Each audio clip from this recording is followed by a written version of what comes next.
Gwaan Massive and crew, DJ Cool Breeze here once again with a bunch of instruction for the massive, you understand? So right now we're going to talk about reading the crowd.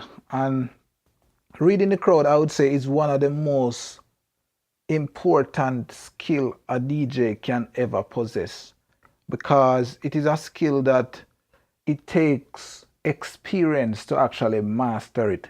So unlike a skill like mixing or scratching, a DJ can actually practice and do hours and hours of practice and actually get to some form of mastery in regards to those things. But when it comes on to reading the crowd, that is something that is rare amongst the DJ population, and it is a skill that should be coveted by any aspiring DJ or any DJ that does not possess that skill.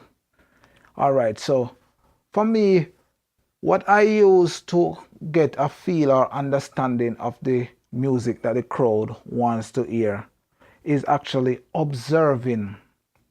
So you look inside the crowd and you want to play music from a palette where, let's say, you know that this music is a definite hit. So no matter what crowd you are playing for, this music is a crossover song that everybody, or at least a great percentage of your audience, should be familiar with that particular song.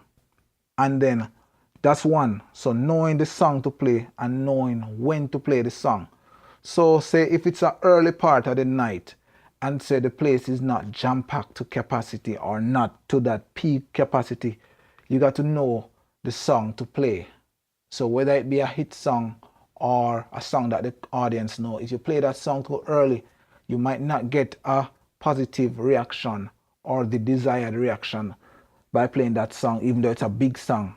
If you play it early, you might not get that reaction. So there's a lot of different variables that goes into reading the crowd. The next thing I normally do after I find a big song and then it's the right time of the night, it's all about observation. So you observe the people and their reaction when the song comes on, and you observe the amount of people who are singing along to the song. So say you got at least 50 to 60% of the people paying attention to the song and nodding their head or tapping their feet or singing along to the song, then you know you got something going on right there. So the next thing to do to follow that up is actually play a song that goes in line with that song. And believe it or not, music is kind of like a time capsule. So say you're playing a song that came out in 98. There is a song also that came out in 98 in the same, not necessarily the same genre, but maybe in the same taste, or that has the same mood, that can play along with that song. And those songs, in my my book, I normally refer to those songs as having a marriage, where you feel like if you play this song, this is a follow-up to it. And I don't want to give out any examples to actually lead anybody listening to this tutorial, lead you astray. But you have to find those that what you call now, that connection between songs. So if you're playing for a song from a particular year, you want to actually stick within there for maybe the next 3 songs to follow, so to actually get the audience involved or get them engaged.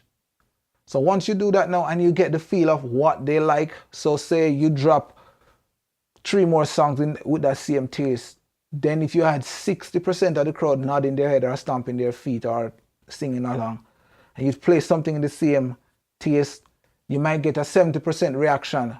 And then that way now you as the DJ will understand, okay, this is the type of crowd I have in front of me and this is what I need to entertain them.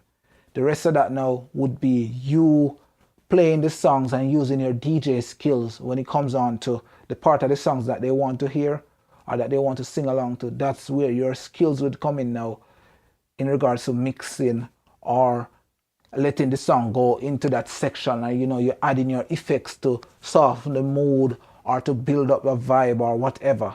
But the key thing is finding the right song and playing it at the right time. So reading the crowd, as I said in this opening statement, is a very good skill any DJ can possess.